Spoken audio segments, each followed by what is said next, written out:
Hey YouTube, I'm back once again. Today we're doing an unboxing.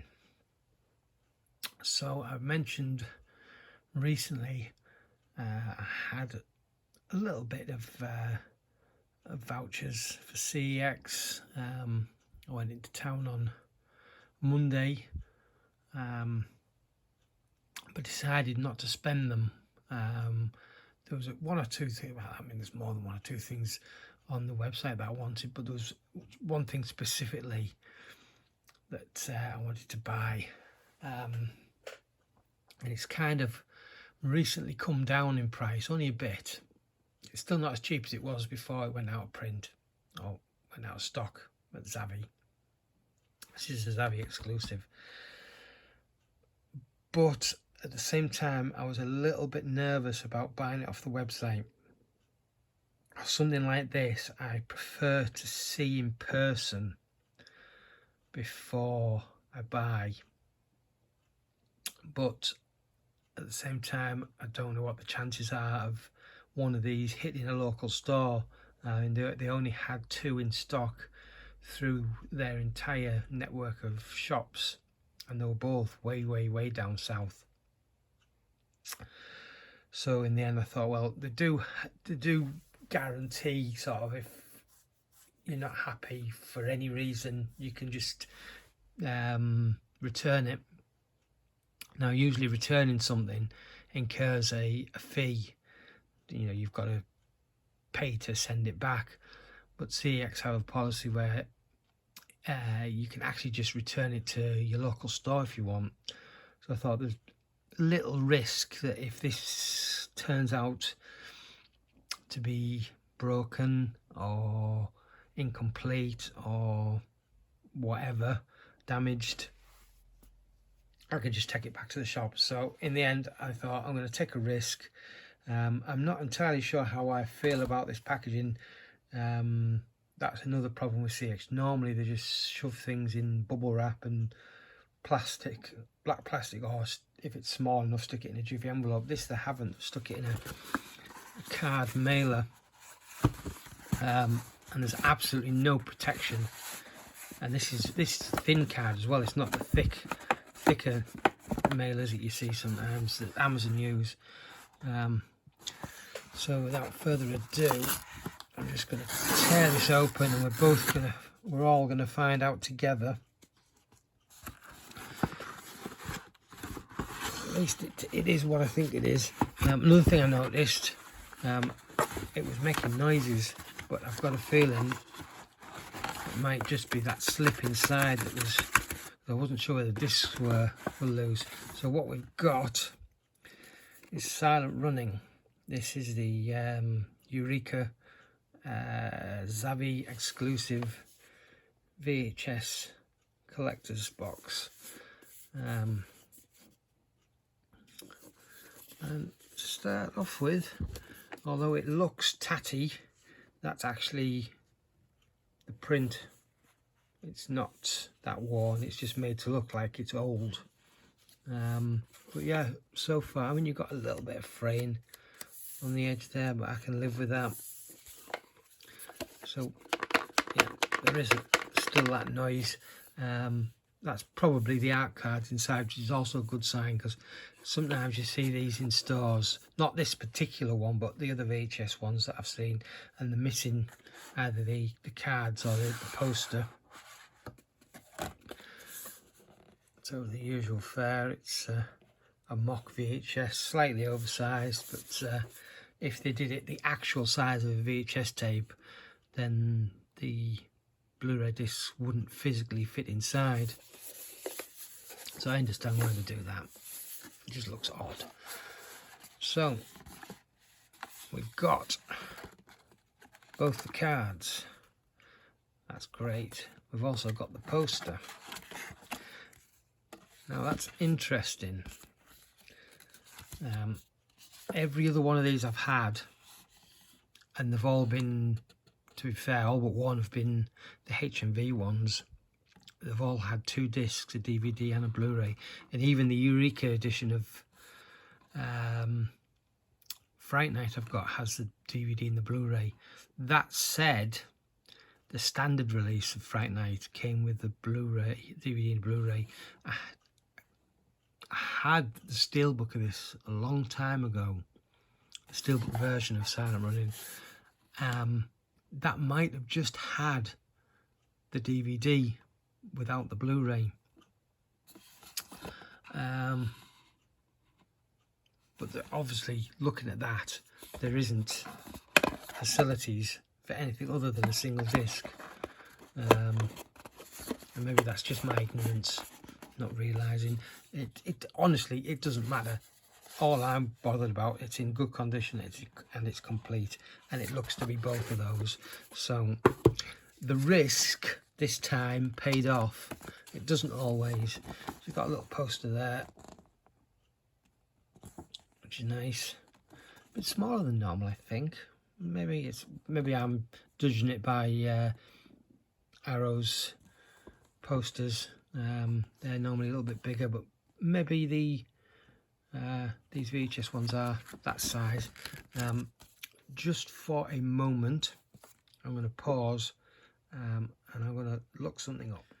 Yes, I just had to have a quick look online just to try and find a picture. Yep, I found this on Zavi's site. I mean, this is out of stock now, but as it shows there, definitely only comes with one disc, which, I mean, that's clear by the packaging, but just so I know for sure. So yeah, overall, like I mentioned, I think this time I got away with it.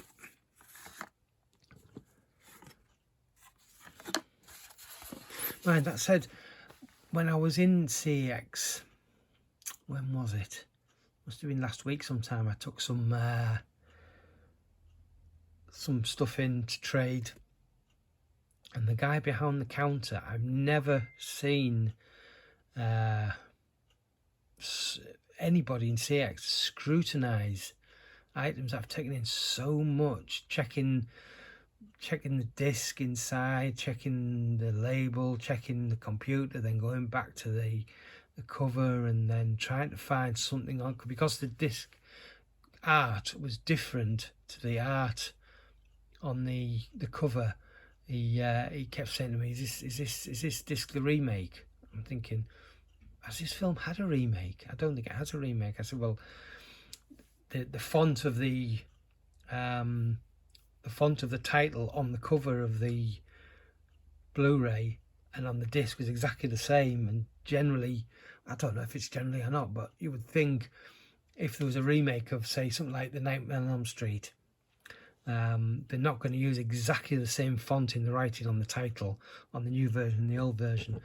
But he spent forever just on this one title trying to figure out why the disc and the cover had different artwork, and was it the right disc for the box? It seems strange. I've never known in CEX anybody taking that much, especially for an item that they're only trading in for, I think it was £2, so it wasn't exactly an expensive thing. Anyway, I just wonder if maybe there's something gone around the store saying that they're getting bitten too many times with wrong items or whatnot, that they have to look closer at things now. I mean, that's just my imagination running wild, maybe, I don't know. But that's another VHS box to tick off the list. And this is a great movie as well. I really enjoy this one. Let's see if we can just get this off with. Oh, this is going to be a tough one. Would help if I had some proper fingernails. Oh, I don't like the way this is going. Oh, there we go. Got it. I hope.